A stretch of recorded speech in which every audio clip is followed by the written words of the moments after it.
आराध्य देव के श्री चरणों में सत सत नमन। मैं अभिनंदन गादिया सूरत से जैन हिंदी ऑडियो बुक में आपका स्वागत करता हूं। अगर आप इस चैनल पर नए हैं तो इसे सब्सक्राइब कर दीजिए और बेल आइकन प्रेस कर दीजिए, जिससे चैनल के नोटिफिकेशन आपको रेगुलर मिलते रहें। कल के अध्याय में हमने सुना था माणकगणि के पिता किस आमन्याय को मानने वाले थे और वे कब तेरापंथी बने। माणकगणि के पिताजी को किस खेल में विशेष रुचि थी। माणकगणि के पिताजी का देहांत कब हो गया। माणकगणि को धार्मिक रुचि कब हुई। जब माणकगणि बाबा जी से दीक्षा की आज्ञा नहीं ले सके तो उन्होंने किनसे मदद मांगी। जयाचार्य जी ने बाबा लक्ष्मण दास जी को कैसे समझा दिया और वे दीक्षा के लिए तैयार हो गए। माणकगणि की दीक्षा की तैयारी का प्रसंग।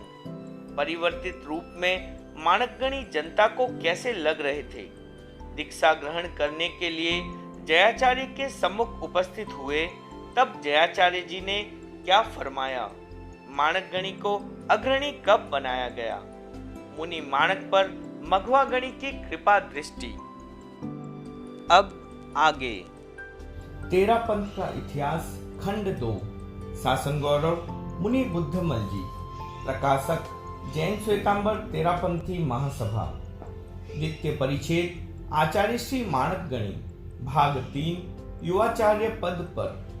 अप्रकट नियुक्ति। सन 1949 का मर्यादा महोत्सव करने के लिए मघवागणि सरदार शहर पधारे। चातुर्मास काल से ही उनके शरीर में अस्वस्थता चल रही थी। वहां पधारने के पश्चात उसमें अप्रत्याशित वृद्धि हो गई। फलतः धीरे धीरे उनकी शारीरिक शक्ति में अत्यंत क्षीणता आती चली गई। स्थिति यहाँ तक पहुँच गई कि आगामी शासन प्रबंध कर देने की अनिवार्य आवश्यकता समझी जाने लगी। उस समय के प्रभावशाली संत मुनि कालू जी और मुनि मोती जी आदि ने अवसर देखकर अपने वे विचार आचार्य श्री के सम्मुख रखे। आचार्य श्री स्वयं अपनी उस शारीरिक स्थिति से पूर्णतः अभिज्ञ थे। उनका चिंतन इसी दिशा में चल रहा था। मुनिजनों के निवेदन ने उसमें त्वरितता भर दी। उन्होंने संवत 1949 फाल्गुन शुक्ला चतुर्दशी के दिन युवाचार्य पद का नियुक्ति पत्र लिख दिया। वह पत्र साध्वी प्रमुखा नवला जी को सौंप दिया गया। इस प्रकार नियुक्ति तो हुई, परंतु वह केवल पत्र में ही रहने के कारण अप्रकट रही। 6 पंक्तियां। मघवागणि का वह समय अत्यंत शारीरिक निर्बलता का था, अतः न हाथ में कलम दृढ़ता से पकड़ी गई और न अक्षर ही व्यवस्थित लिखे गए। फिर भी अवर्जनीय दायित्व समझकर बड़ी कठिनाई से नियुक्ति पत्र को 6 पंक्तियों में पूरा किया गया। उसकी अविकल प्रतिलिपि इस प्रकार है। ओम नमः अरहत सिद्ध साधुभ्य। भिक्षु भारीमाल ऋषि राय जय। ऋषि मघवारे लारे ऋषि माणक लाल जी ने सर्व काम गण रो भार भलायवा में आवे हैं। विनेवन आज्ञा अखंड आराधसी तो मूर्जी वधसी पूर्वे वधसी सर्व कार्य आज्ञा आराध्यम सिद्ध होसी। संवत 1949 रा फागुन शुद्धि चौथ। स्पष्ट संकेत। नियुक्ति पत्र लिख देने के पश्चात मघवागणि ने साधु साध्वियों को याद किया। उन सबकी उपस्थिति में उन्होंने फरमाया, मैंने संघ की आगामी व्यवस्था कर दी है। अपने एक अत्यंत आवश्यक दायित्व को पूर्ण कर मैं स्वयं को भार मुक्त महसूस कर रहा हूँ। नियुक्ति पत्र लिखकर मैंने अब शासन के भावी व्यवस्था के लिए साधु साध्वियों को भी निश्चिंत कर दिया है। मैं जानता हूँ कि पत्र में लिखित नाम को जानने के लिए सबके मन में उत्सुकता होगी, परंतु अभी कुछ प्रतीक्षा करनी होगी। यदि समय हाथ में रहा तो मैं प्रकट में नियुक्ति कर देना चाहूंगा, अन्यथा समय आने पर नवलसती को संभलाए गए पत्र से जान लिया जाएगा। आचार्य श्री ने उपयुक्त सूचना के साथ सबको सामायिक शिक्षा भी प्रदान की। उसी समय उन्होंने मुनि माणकलाल जी को आलोचना तथा हाजिरी का कार्य संभलाया। यह दोनों कार्य सहज स्थिति में केवल आचार्य ही करते हैं। इन्हें संभला देने से नियुक्ति पत्र में लिखित नाम की कल्पना प्राय सभी के मन में स्पष्ट हो गई। शायद आचार्य श्री ने किसी का नाम घोषित न करके भी स्वयं घोषित हो जाने के लिए ही ये स्पष्ट संकेत दिए थे। फाल्गुन शुक्ला त्रयोदशी को आचार्य श्री ने मुनि माणकलाल जी को आहार की पाती से मुक्त कर समुच में आहार करने का आदेश दिया। यह भी उक्त संकेतों की कड़ी का ही एक कार्य था। प्रकट नियुक्ति। युवाचार्य पद की प्रकट नियुक्ति के लिए मघवागणी शुभ मुहूर्त की प्रतीक्षा में थे। उस दृष्टि से चैत्र कृष्णादित्य का दिन निर्णित किया गया। उससे पूर्व अन्य अनेक करणीय कार्यों की पूर्ति यथा समय की जा चुकी थी। आचार्य श्री उस समय कालूराम जी झम्मड़ की हवेली में विराज रहे थे। चैत्र कृष्णादित्य का अभिष्ट दिन आ गया।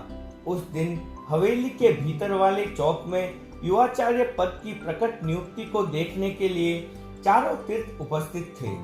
अत्यंत उल्लास और उत्साहपूर्ण वातावरण था। चतुर्वेदी संघ की उस सभा में मघवागणी ने मुनि माणकलाल जी को अपना उत्तराधिकारी घोषित किया। उसी प्रक्रिया में उन्होंने पूर्व लिखित व नियुक्ति पत्र पढ़ कर सुनाया और फिर नवीन उत्तरीय अपने शरीर पर धारण कर तत्काल अपने हाथों से उसे युवाचार्य को ओढ़ा दिया। वह हल्का सा वस्त्र मानो आचार्य पद के भारी भरकम दायित्व को समर्पित करने का प्रतीक बन गया। मोतियों की उछाल। नव नियुक्त युवाचार्य माणकलाल जी ने आचार्य वर्ग के चरणों में ज्यों ही प्रथम वंदन किया और गुरुवर ने वात्सल्य भरी अमृत दृष्टि के साथ उनके सर पर अपना वरद हस्त रखा, त्यों ही जन उल्लास के समुद्र में एक ज्वार आ गया। जय विजय के नादों से सारा वातावरण गुंजित हो उठा। हर्षातिरेक के उन क्षणों में लोगों ने चकित नेत्रों से देखा कि धर्म परिषद में मोतियों की उछाल की जा रही है। ऐसे किसी प्रसंग पर उछाल करने का प्रथम अवसर ही था। मोतियों की उछाल का तो वह सर्वथा नवीन कार्य था। शायद कालूराम जी झम्मड़ और श्रीचंद जी गधैया के संयुक्त चिंतन की वह वैसी ही परिणति थी जैसी कि मघवागणी के विमान निर्माण की योजना। लिखत का नवीकरण। उत्तराधिकार प्रदान करने की पद्धति में चतुर्वेदी संघ के सम्मुख की गई घोषणा तथा उत्तरीय प्रदान करने को सर्वाधिक महत्व प्राप्त है। इन कार्यों के साथ ही भावी आचार्य स्वतः सर्वमान्य हो जाते हैं, परंतु इसके पश्चात भी एक अवश्य करणीय प्रक्रिया अवशिष्ट रह जाती है। वह है लिखत का नवीकरण। स्वामी भीखन जी ने मुनि भारमल जी को युवाचार्य पद प्रदान करते समय जो लिखत अपने हाथों से लिखा था, ऐसे अवसर पर उसी की नई प्रतिलिपि तैयार की जाती है। उसमें स्वामी जी ने जहां मुनि भारमल जी का नाम लिखा था, वहां नवीकरण में वर्तमान में नियुक्त युवाचार्य का नाम लिख दिया जाता है और फिर उस पर संघ के समस्त साधु साधियों के हस्ताक्षर करवाए जाते हैं। इसे उनकी वैधानिक स्वीकृति माना जाता है। उक्त अवसर पर भी लेख पत्र का नवीकरण करके उस पर सबके हस्ताक्षर लिए गए। यह कार्य युवाचार्य की नियुक्ति के तत्काल बाद ही यथाशीघ्र संपन्न कर लिया गया। इसके साथ ही युवाचार्य पद पर नियुक्ति के लिए प्रारंभ की गई समग्र प्रक्रिया भी संपन्न हो गई। माणकलाल जी को बुलाओ। चैत्र कृष्णा पंचमी की रात्रि में मघवागणी के खांसी का प्रकोप बढ़ गया। लगभग मध्य रात्रि तक उससे बहुत असाता रही। कुछ भी बोल पाना कठिन हो गया। उसके पश्चात आश्चर्यजनक ढंग से खांसी एकदम बंद हो गई। स्वयं आचार्य श्री को भी उससे आश्चर्य हुआ। उन्होंने सेवा में उपस्थित संतों से पूछा, यो अचानक ही यह एकदम बंद कैसे हो गई? परंतु इसका उत्तर किसी के पास नहीं था। मघवागणी ने उस अप्रत्याशित प्राप्त हुई राहत का तत्काल उपयोग कर लेने का निश्चय किया। उन्होंने संतों से कहा, माणकलाल जी को जगाओ और यहाँ आने को कहो। संतों ने तत्काल उन्हें जगाया और सूचित किया कि आचार्य श्री याद फरमा रहे हैं। युवाचार्य श्री तत्काल उठकर आचार्य श्री की सेवा में उपस्थित हो गए। अन्य संत भी उस हलचल से जागकर आचार्य श्री की सेवा में आ गए। शिक्षा के बिंदु। आचार्य श्री ने उस समय युवाचार्य श्री को जो शिक्षा प्रदान की वह उनकी शासन व्यवस्था संबंधी शिक्षा तो थी ही, अंतिम शिक्षा भी थी। उसके मुख्य बिंदु अग्रोक्त हैं। माणकलाल जी, अब संत सत्यों की सारी व्यवस्था तुम्हारे हाथ में है। सबको सन्मार्ग पर चलाते रहना। किसी की प्रकृति बहुत कोमल होती है और किसी की बहुत कठोर। तुम्हें उन सबको अच्छी तरह से निभा लेना है।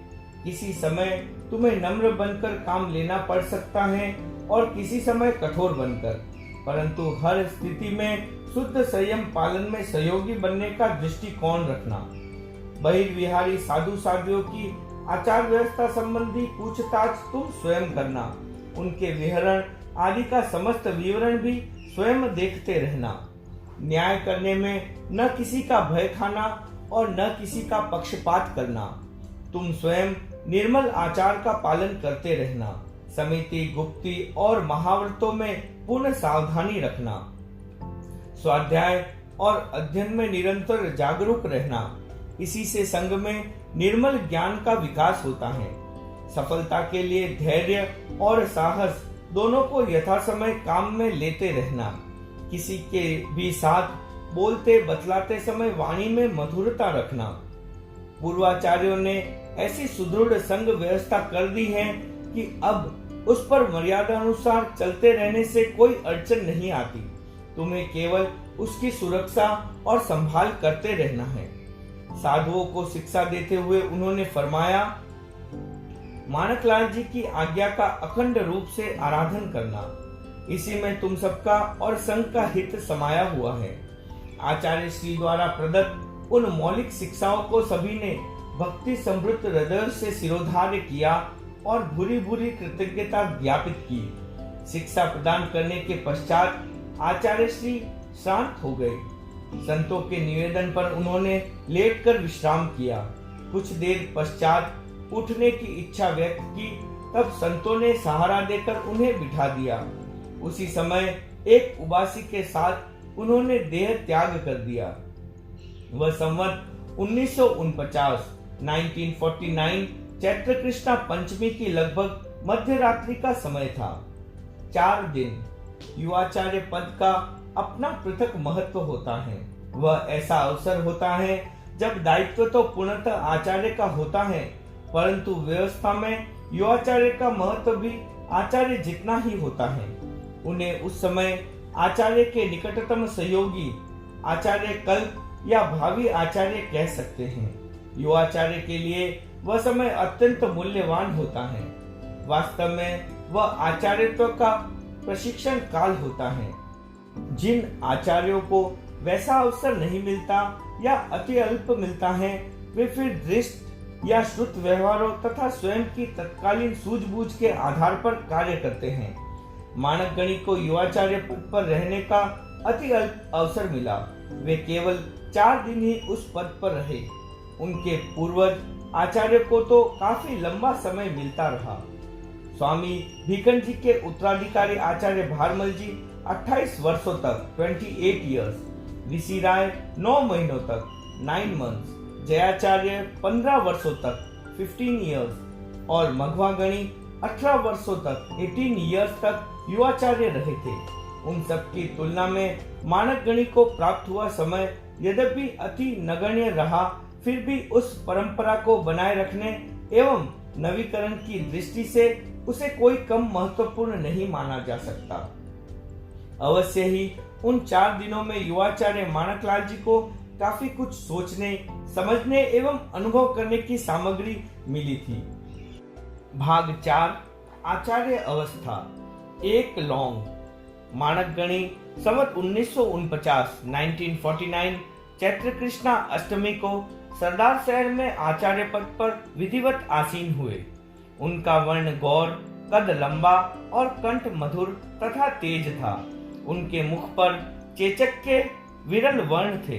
स्वभाव से वे बहुत सीधे तथा अप्रिय बात पर भी शांत रहने वाले स्थित प्रज्ञ व्यक्ति थे।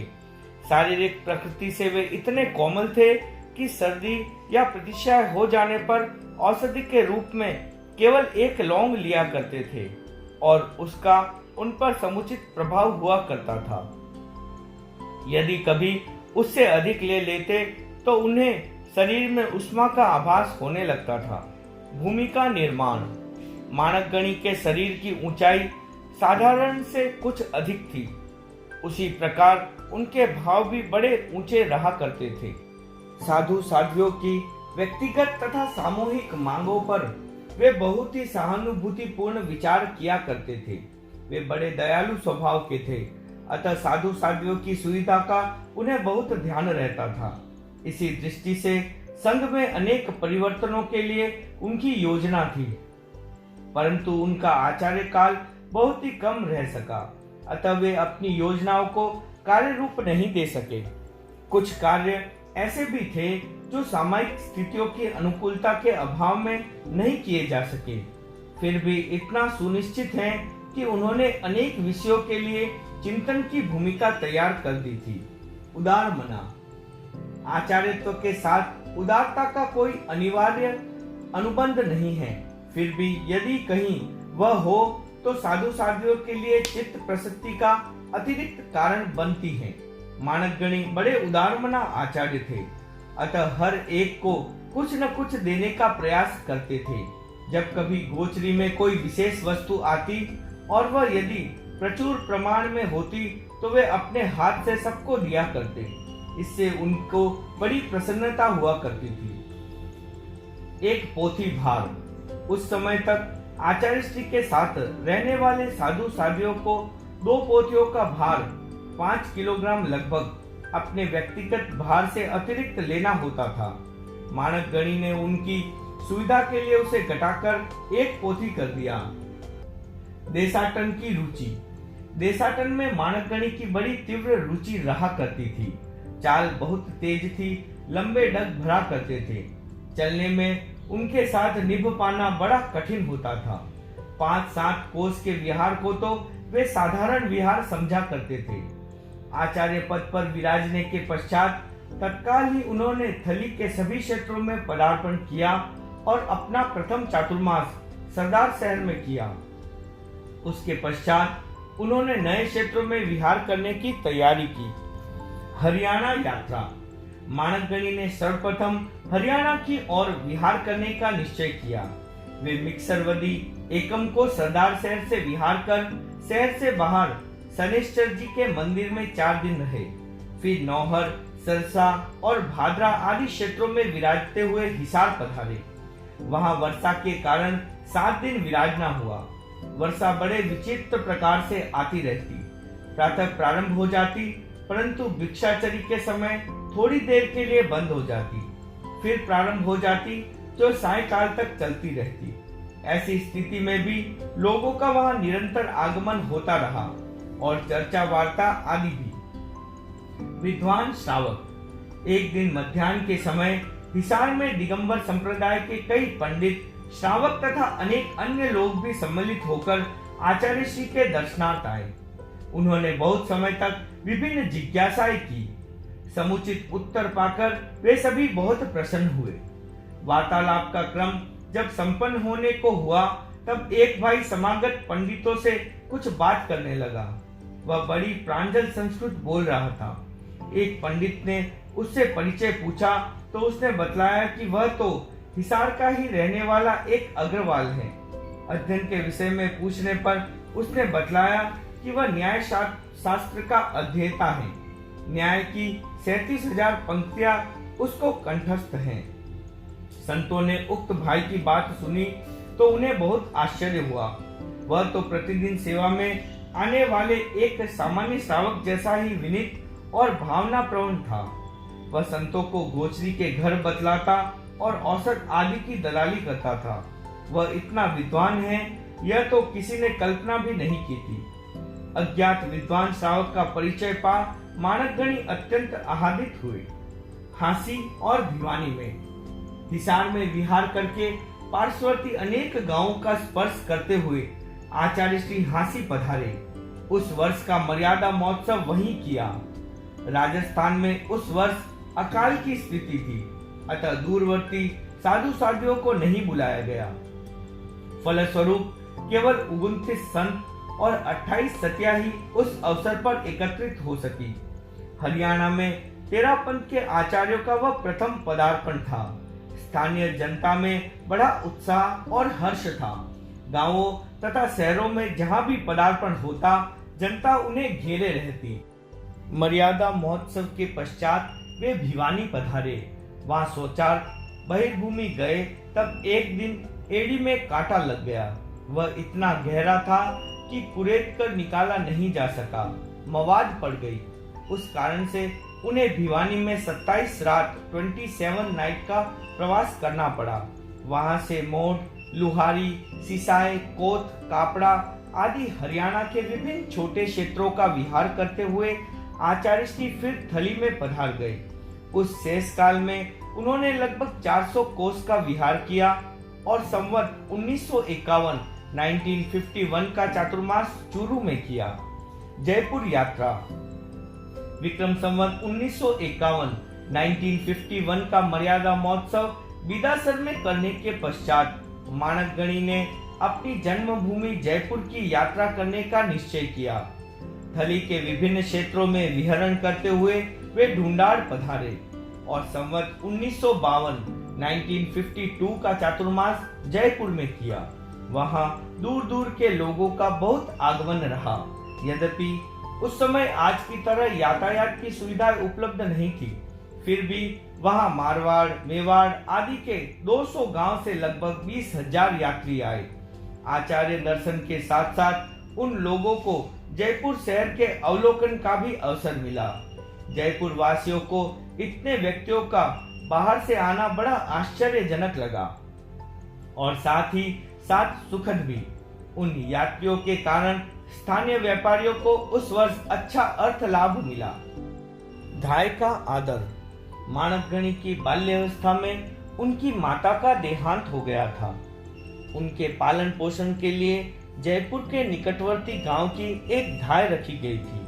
वह उन्हें अत्यंत स्नेह करती थी। उसे जब माणकगणी के जयपुर पदार्पण का पता लगा तो वह दर्शन करने के लिए आई। बहुत वर्षों का व्यवधान हो जाने पर भी उसके हृदय का स्नेह स्रोत सूखा नहीं था। माणकगणी को देखकर उसका रोम रोम पुलकित हो उठा। माणकगणी ने धाय माता को देखा तो अन्य लोगों के साथ चालू बातचीत का सिलसिला वहीं रोककर पहले धाय से बात की और धर्मोपदेश दिया। वह वत्सलता और उत्सुकता से भरी हुई आई थी। माणकगणी ने अपनी बातचीत के द्वारा उसे आनंद और उल्लास से भी आकंठ भर दिया।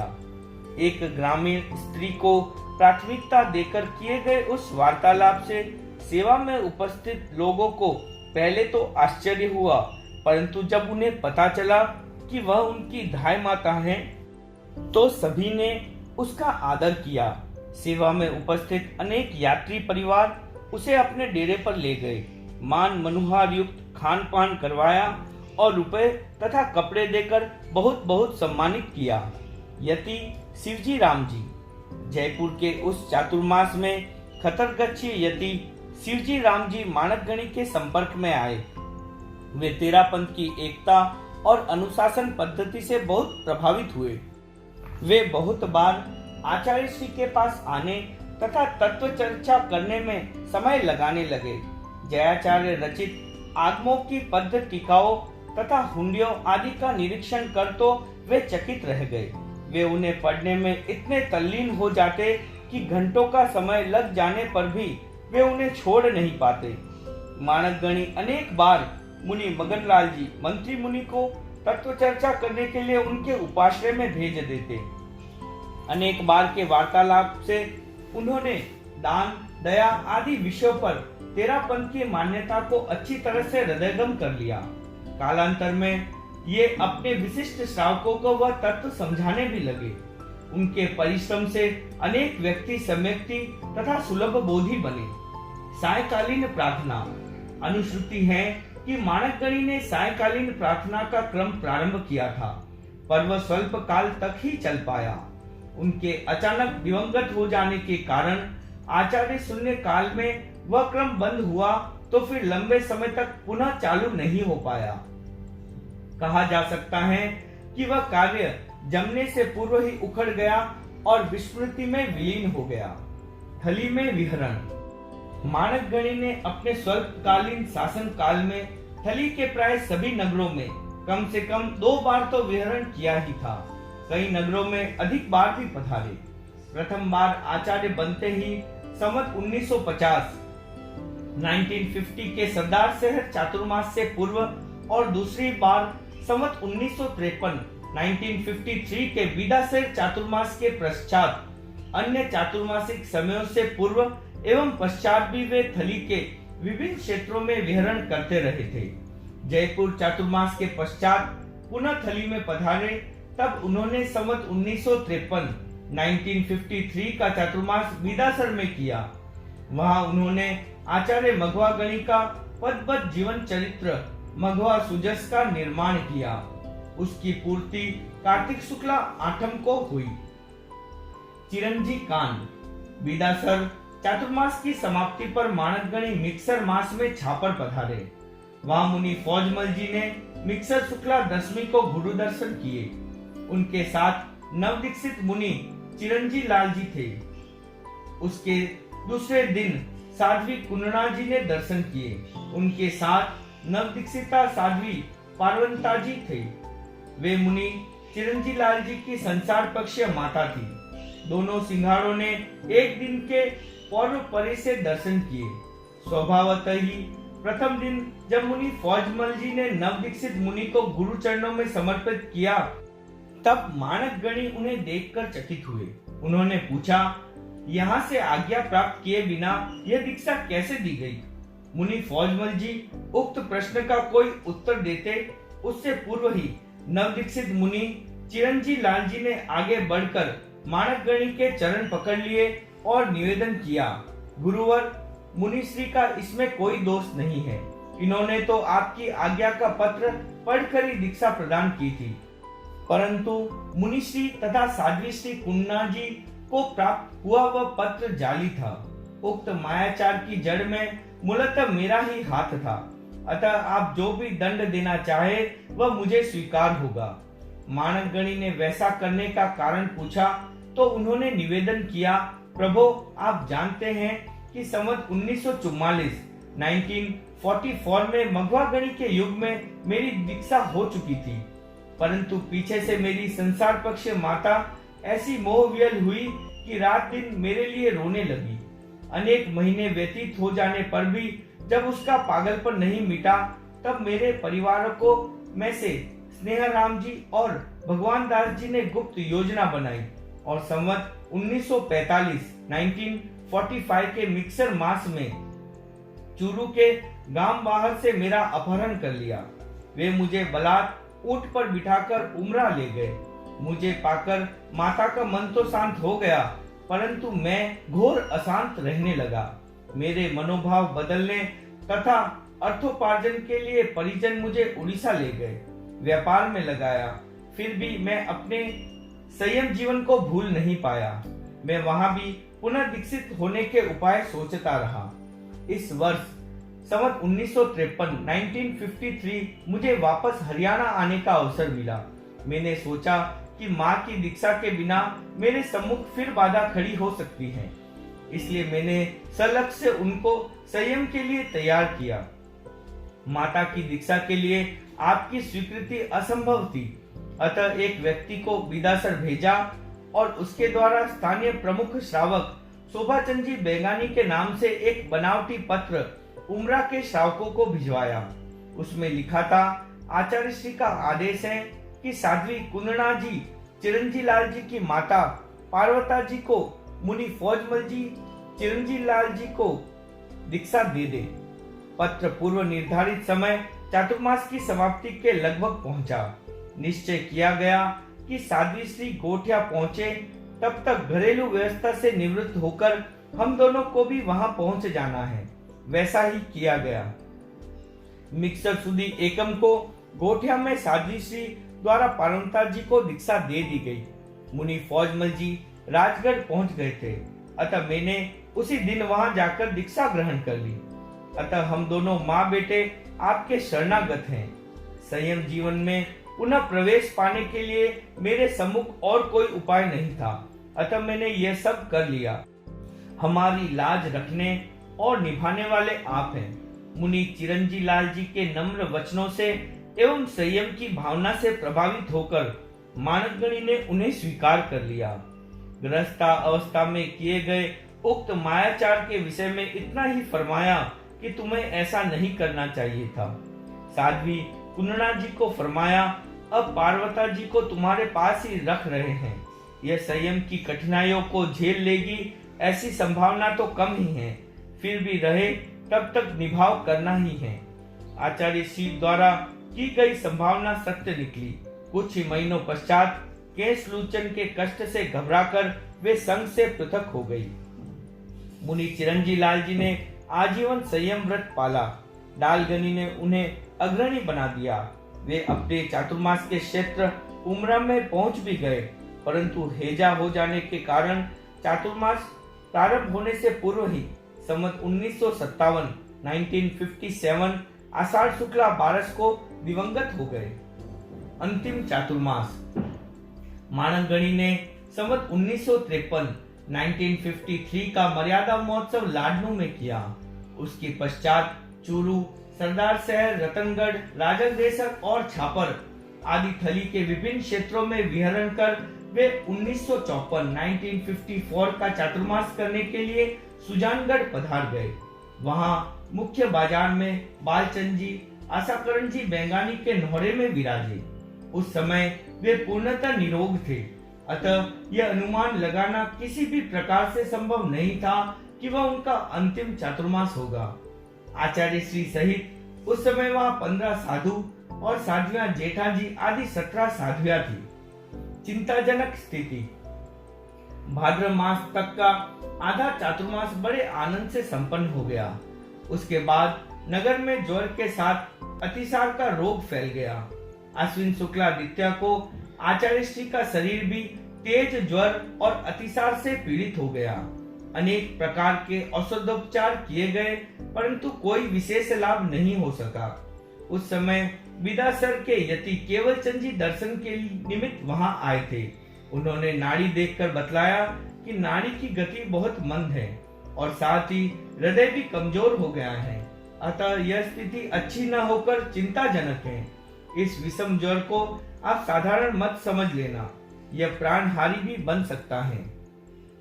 व्यवस्था के लिए प्रार्थना।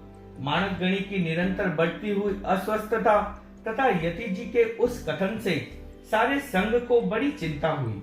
कुछ संतों ने गुरुदेव का ध्यान संघ की भावी व्यवस्था की ओर आकृष्ट करने का विचार किया, परंतु वह कार्य कोई सहज नहीं था। मानकगणी की अवस्था उस समय लगभग 42 वर्ष की ही थी। ऐसी स्थिति में भावी प्रबंध के विषय में चिंतित होना तथा उस विचार को गुरुदेव के सम्मुख प्रस्तुत करना असामयिक लगता था, परंतु वास्तविकता का सामना करने के लिए व्यवहार के महत्व को खंडित करना ही पड़ता है। आखिर कुछ संतों ने एतद विषय निवेदन करने का साहस किया। उस दिन मुनि मगनलाल जी संघ के कार्यों में प्रमुख रूप से भाग लिया करते थे। वे संकोच और साहस के अंतर्द्वंद का सामना करते हुए 2-3 संतों को साथ लेकर गुरुदेव के श्री चरणों में उपस्थित हुए। नम्रता पूर्वक वंदन करने के पश्चात उन्होंने प्रार्थना करते हुए कहा, प्रभु आप शतायु हो और हम सब आपके चरणों की सेवा का लाभ चिर काल तक पाते रहे, यही हमारा अंत कामना है। फिर भी जब आपके शरीर की स्थिति को देखते हैं तो बड़ी चिंता होती है। यद्यपि आपकी अवस्था कोई बड़ी नहीं है, पर यति जी के कथनानुसार रोग चिंताजनक है। औषधोपचार करते हुए इतने दिन हो गए, फिर भी न जाने क्यों कोई उपचार अनुकूल नहीं पड़ रहा है। आप स्वयं सर्वज्ञ तुल्य हैं। संघ का हित सदैव आपके ध्यान में रहता है, फिर भी हम लोग इस और आपका ध्यान आकृष्ट करने की दृष्टता करने आए हैं। यदि आप उचित समझे तो युवाचार्य पद पर किसी को नियुक्त करने की कृपा करें। स्वभावतः ही तब शासन का समग्र भार और आपका दायित्व उसमें ही निहित हो जाएगा। फिर शीघ्र ही रोग मुक्त होकर जब आप युवाचार्य सहित संघ की सार संभाल करेंगे, तब हम सब आचार्य और युवाचार्य की सम्मिलित छत्र छाया में अपने आप को कृतार्थ कर सकेंगे। इतनी क्या जल्दी है?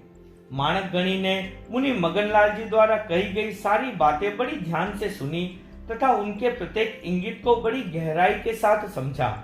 फिर एक क्षण सोचकर उन्होंने बड़े आत्मविश्वास के साथ फरमाया, इस कार्य के लिए अभी से इतनी क्या जल्दी है? तुम जो कहना चाहते हो मैं उसे अच्छी तरह समझता हूँ।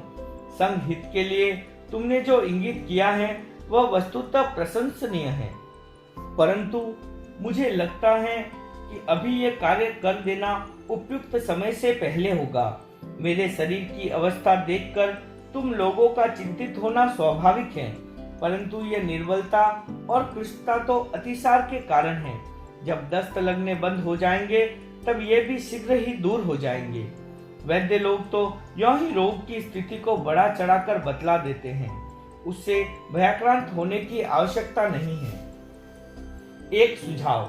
मुनि मगनलाल जी ने जब देखा कि उनकी बात को अधिक गहराई से नहीं लिया जा रहा है, तब उन्होंने और अधिक स्पष्ट होकर एक सुझाव प्रस्तुत करते हुए कहा, वैद्य शायद अतिरिक्त सावधानी की दृष्टि से रोग की स्थिति को बढ़ाकर बतला देते होंगे, परंतु यहाँ तो हम सबको भी बहुत स्पष्ट दिखलाई दे रहा है कि आपकी आकृति की छवि बदलती जा रही है। यह स्थिति बहुत विचारणीय है। वैद्य की धारणा मिथ्या हो जाए, हम सब की यह भावना है, फिर भी सावधानी रखना तो आवश्यक है ही। गण की भावी व्यवस्था करने का अधिकार एकमात्र आपको है। फिर भी हमारी यह प्रार्थना है कि यदि आप इस समय युवाचार्य का नाम प्रकट करना न चाहें तो प्रच्छन्न रूप से पत्र में लिखकर अपने पुट्ठे में रख दे।